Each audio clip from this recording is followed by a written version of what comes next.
Favorit saya.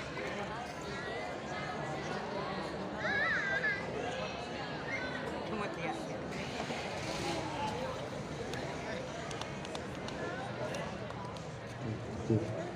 Cik. Cik. Cik.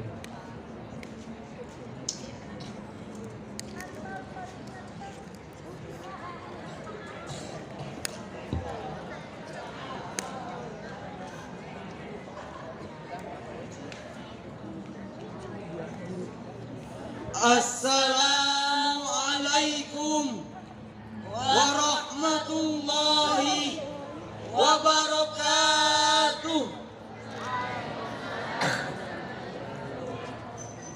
Alhamdulillahilladzi anzalal qur'anal huda linnas wa bayyinatin minal huda wal furqan. Wassalatu wassalamu ala sayyidina Muhammadin wa ala alihi wa sahbihi ajma'in. Amma ba'd. Yang terhormat pimpinan Pondok Pesantren Nurul Iman, yang kami hormati para pembina Pondok Pesantren Nurul Iman, yang kami hormati rois-roisa serta jajaran kepengurusannya, dan tak lupa Laskar Santri yang Allah muliakan.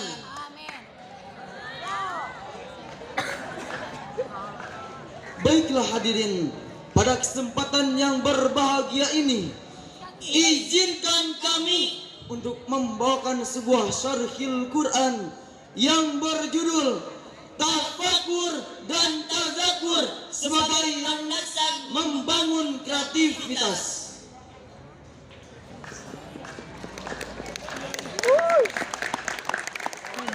Hadirin wal hadirat rahimakumullah.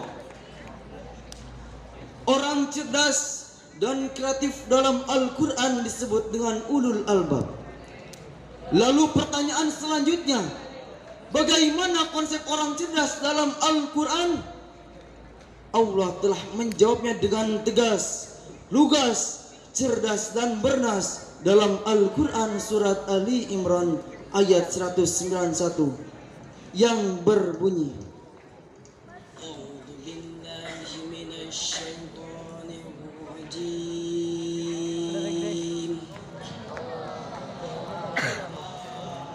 Bismillahirrahmanirrahim.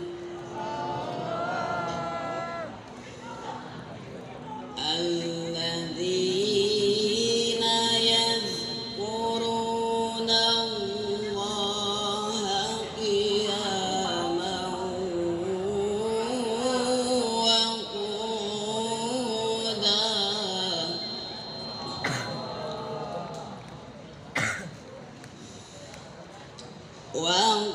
وقعودا وعلى جنوبهم ويتفكرون في خلق السماوات والأرض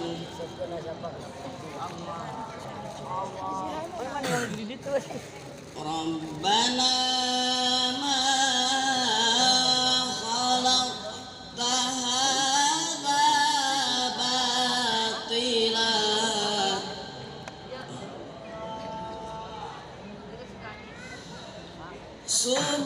سبحانك فقنا عذاب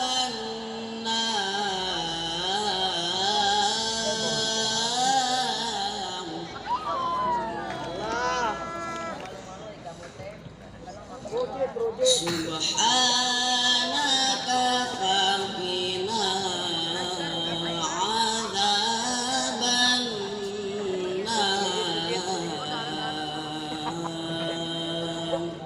nar. Sadaqallahul aliyyul azim.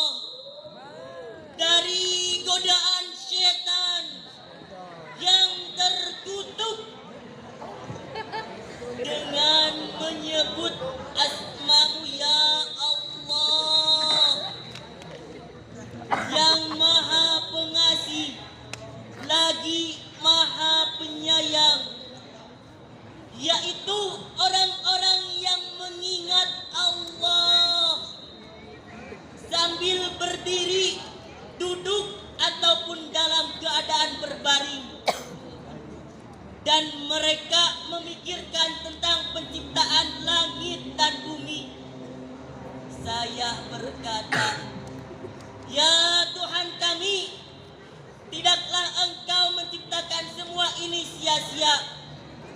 Maha benar Engkau, lindungilah kami dari azab neraka. Maha benar Allah dengan segala firman-Nya." Hadirin rahimakumullah. Ada dua kata kunci yang dapat kita petik dari ayat tersebut yang menjadi ciri orang cerdas dan kreatif. Pertama, yadhkurunallah.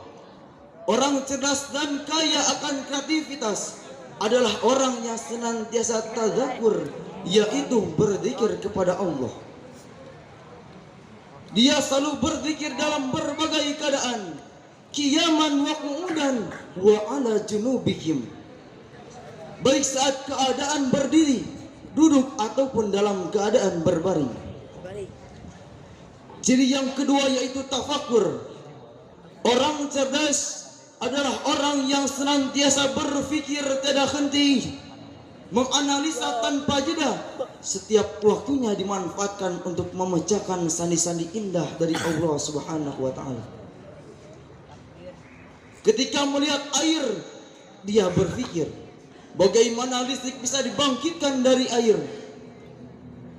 Ketika melihat besi, dia berpikir lagi bagaimana pesawat bisa diciptakan dari besi. Ketika melihat sawah, dia berpikir lagi bagaimana sawah sepetak bisa menghasilkan padi berjuta-juta ton beratnya.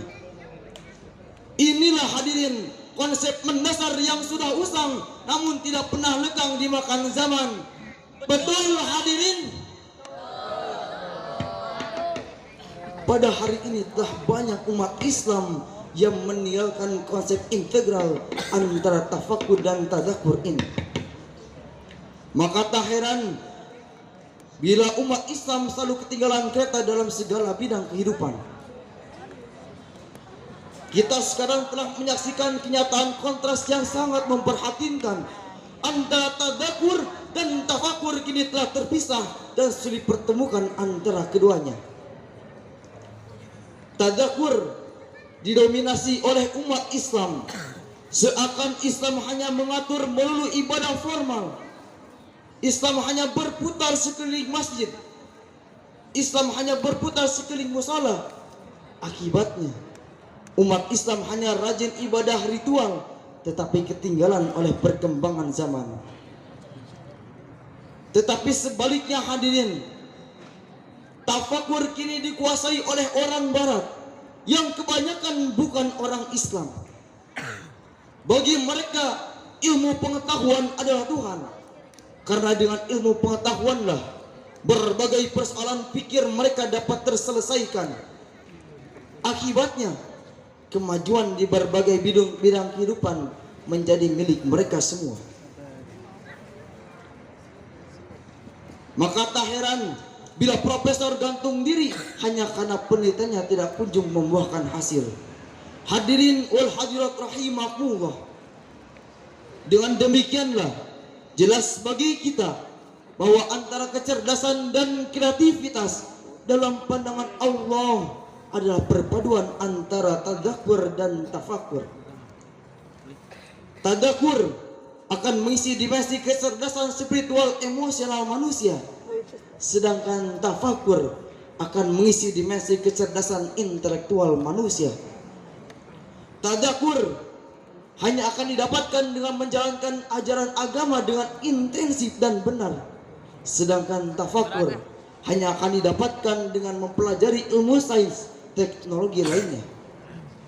Keduanya antara tafakur dan tafakur tadi mesti kita penuhi secara seimbang. Kita masih ingat seorang fisikawan besar sepanjang zaman. Dia pernah berkata jujur, ialah Albert Einstein. Dia mengatakan secara jantan, science without religion is blind, but religion without science is blind. Sains yang miskin, ajaran agama akan melahirkan intelektualitas yang membabi buta. Tetapi agama pun bila tanpa disertai sains akan lemah tak berdaya. Hadirin wal hadirat rahimakumullah. Akhirnya apa yang saya sampaikan tadi dapat saya tarik benang merah simpulnya, bahwa hakikat manusia yang cerdas dan kreatif dalam pandangan Allah adalah perpaduan antara unsur tadakur dan tafakur, antara kecerdasan spiritual emosional manusia dan kecerdasan intelektual manusia. Namun kecerdasan tersebut akan memberikan manfaat yang besar manakala kita transfer kepada orang lain. Terima kasih atas segala perhatian. Mohon maaf atas segala kekurangan. Wallahumma fiq illa aqwabi tariq. Wassalamu alaikum warahmatullahi wabarakatuh.